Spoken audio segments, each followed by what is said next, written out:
Hello and welcome to Cooking Through the Catalog. I'm Devera with the Gwinnett County Public Library. Every month of this series, I'll pick a category of recipes and find either cookbooks or magazines in our catalog and digital resources.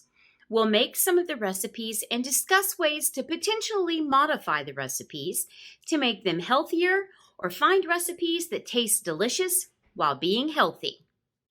So, for the month of October, let's talk about sugar in recipes and in your diet. The primary goal of a low sugar diet is to maintain a healthy level of glucose in the body. Long-term and excessive intake of sugary beverages and refined sugars that lead to the overconsumption of your overall caloric intake can act negatively in a domino-like effect in the body, leading to a number of health complications. A low-sugar diet may help manage and/or prevent diabetes, heart disease and stroke, mood levels and mental health, weight loss, inflammation, and even the health of your skin. A low-sugar diet is also easy to customize according to your dietary needs, and recipes are easy to find. There are various guidelines as to how much sugar you should consume each day. If you are diabetic, be certain to follow the guidelines given to you by your doctor. For the purposes of this video, we'll follow those set by the American Heart Association. Men should consume no more than 9 teaspoons, which is 36 grams or 150 calories of added sugar per day. For women, the number is lower, 6 teaspoons, 25 grams or 100 calories per day. And children ages 2 to 18 should have less than 6 teaspoons, which is 25 grams or 100 calories per day. It is suggested that children under the age of 2 should have no added sugars in their diet.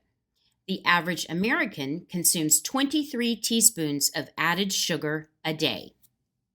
There are a number of resources available about lowering sugar and how to substitute other natural ingredients to decrease refined sugars in your diet. One of my favorite articles is from Healthline that I'll provide at the end of this video. It explains what sugar substitutes are good for you and, more importantly, why. One of my other favorite articles about sugar regulation is a guide to baking and cooking with 10 healthy sweeteners by Lisa Barris. She discusses how to measure different sugar substitutes in place of refined sugars in baking. I bake a lot, and most recipes have way too much sugar in them. This is one of my go-to links for sugar substitutes.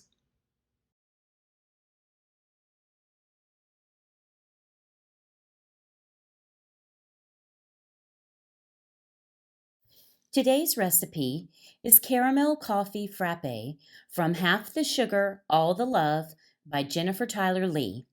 The reason I picked this recipe is because I love going to Starbucks to get a delicious coffee.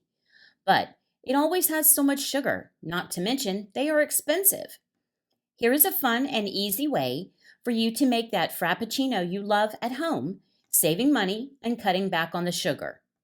You'll need the following ingredients: 3 ounces of medjool dates pitted, about 4 dates, 1½ cups of hot water, a ½ cup of cold brew coffee or strong brewed coffee at room temperature, a ½ cup of whole milk or any milk you choose, a ½ teaspoon of pure vanilla extract, and 8 ice cubes.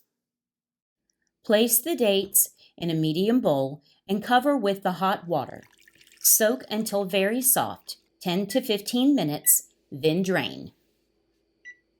Place the dates in a blender, then add the coffee, milk, and vanilla. Blend on high until the coffee mixture is a consistent color and no flecks of the dates remain, 1 to 2 minutes. Add the ice and blend again until smooth, about 1 minute. Serve immediately in tall glasses.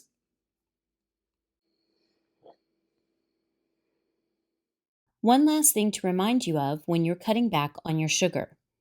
Look at your condiments and dressings. Many of those have quite a bit of added sugar, so look for those with either lesser amounts of sugar or no added sugars. Hopefully, you've learned a little bit about how to decrease the refined sugars in your diet and found some great resources. Of course, if you need help finding recipes or resources, check with one of our librarians and they'll be happy to assist you. I use these cookbooks for today's recipes, but I also found a large number of cookbooks in our catalog, both in physical form and in our digital resources. Here are the links I promised you earlier in our video. Thanks for joining us today in Cooking Through the Catalog. Join us next month for healthy recipes for Thanksgiving.